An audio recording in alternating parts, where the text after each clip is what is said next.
ओम नमः शिवाय। श्री महापुराण रुद्र संहिता युद्धखंड अध्याय 58 નિર્હાર્દ વધ। સનત કુમાર બોલ્યા કે હે વ્યાસ, હવે દુદુંભી નિહાર્દનું ચરિત્ર કહું છું, જેનો મહાદેવે વધ કર્યો હતો।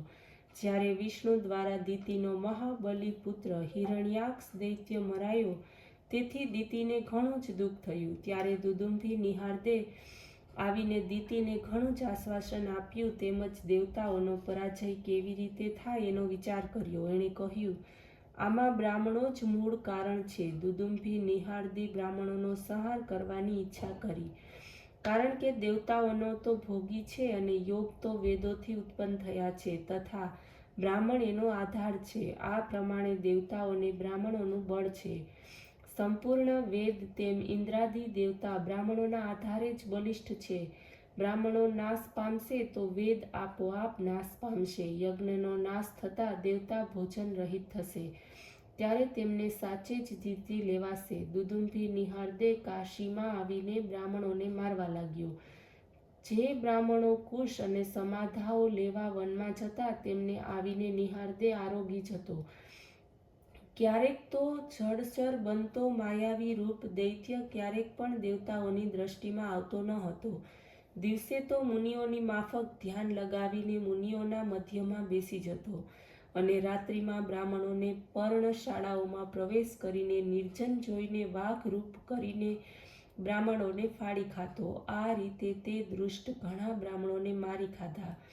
એક સમયે શિવરાત્રિમાં એક શિવ ભક્ત શિવજીની પૂજા કરીને ધ્યાન કરતો હતો, ત્યારે એ દૈત્ય વાઘનું રૂપ ધારણ કરીને ત્યાં આવ્યો, પરંતુ શિવ ભક્તને ખાઈ ન શક્યો।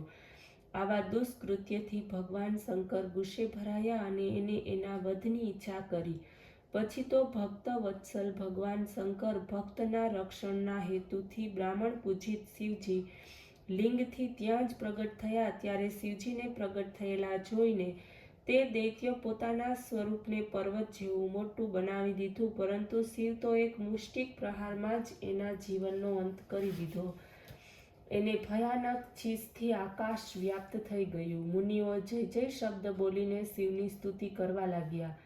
જે કોઈ મનુષ્ય આ વ્યાઘેશ્વરના ચરિત્રને સાંભળે છે અથવા અન્યોને સંભળાવે છે, તે પોતાના સર્વ મનોરથોને પ્રાપ્ત કરે છે। એનાથી સર્વ દુઃખો દૂર થાય છે, અંતે મોક્ષને ભાગી થાય છે।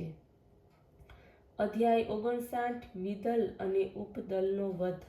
સનત કુમારે કહ્યું, હે વેદવ્યાસ, હવે હું તમને વિદલ અને ઉત્પલ નામધારી દૈત્યોની વિનાશ કથા સંભળાવું છું। આ બંને દૈત્યોએ તપ કર્યું, કોઈના પણ હાથથી નહીં મરું તેવા વરદાન પ્રાપ્ત કર્યા। આ પ્રમાણેના વરદાનથી તેઓને અભિમાન આવી ગયું।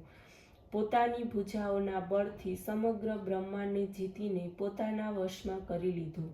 પછી બધા દેવતાઓને પણ યુદ્ધમાં પરાસ્ત કર્યા। હારેલા દેવતાઓ બ્રહ્માની પાસે ગયા અને પોતાનું દુઃખ કહી સંભળાવ્યું। આ સાંભળીને બ્રહ્મા બોલ્યા કે હે દેવતાઓ, આપ બંને દૈત્યો જગતજનની પાર્વતીથી માર્યા જશે। આ પ્રમાણે સાંભળીને દેવતા શિવ શિવ કહેતા પોતાના લોકમાં ચાલ્યા ગયા। એક દિવસ નારદજી એ દૈત્યોની પાસે પહોંચ્યા અને પાર્વતીની પ્રશંસા કરી। આ રૂપની પ્રશંસા સાંભળીને બંને દૈત્યો કામથી પીડાવા લાગ્યા। પાર્વતીના હરણની તેમને ઈચ્છા કરી, તે માટે પ્રયત્નશીલ બન્યા। એક સમયની વાત છે, જ્યારે ભગવાન શિવ વિહાર કરતા હતા અને પાર્વતી પોતાની સખીઓની સાથે કુંદુક ક્રીડા કરતા હતા। તે સમયે આ બંને દૈત્યોએ માયાવી રૂપ ધારણ કરી આકાશથી નીચે ઉતર્યા। સંચલતાને સાથે કટાક્ષ કરતા તે પાર્વતીને જોવા લાગ્યા। ત્યારે જ મહાદેવજી જાણી ગયા કે આ બંને દૈત્ય છે અને માયાથી જ તેમણે મારા ગણોના રૂપ લીધા છે। આ વાતનો ઇશારો તેમણે પાર્વતીને કરી દીધો। ત્યારે પાર્વતીએ રમત રમતમાં જ કંદુકને દૈત્ય તરફ ફેંકેલો દડો વાગતા જ બંને દૈત્યો ચક્કર ખાઈને નીચે પડી ગયા અને તેમણે પ્રાણ નીકળી ગયા। ત્યારે કંદુક લિંગરૂપ બની ગયો અને જયેષ્ઠેશ્વરની પાસે કંકુકેશ્વર નામથી તે સ્થાન પ્રસિદ્ધ થયું। શિવલિંગના પ્રાગટ્યને કારણે વિષ્ણુ, બ્રહ્માદિ અને સર્વ દેવતા ત્યાં આવ્યા. ભગવાન શંકરને પ્રણામ કરી અને સ્તુતિ કરી પ્રસન્ન કર્યા. ભગવાન શંકરની પાસેથી વરદાન મેળવી તેઓ પોતપોતાના લોકમાં ચાલ્યા ગયા. ઇતિ શ્રી શિવ મહાપુરાણમાં શ્રી રુદ્ર સંહિતા યુદ્ધખંડ પૂર્વાર્ધ સમાપ્ત. ઓમ નમઃ શિવાય.